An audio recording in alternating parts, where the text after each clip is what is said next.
layer that we can put on top of our diagonal or oblique sit side bridge is that we can put a high hinge on top of it to really work that lower hip abduction and internal rotation.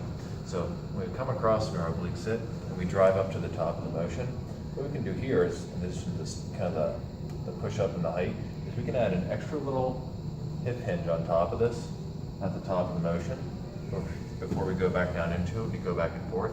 So we get into here, and we come up. I think of this almost like a weight-bearing clamshell.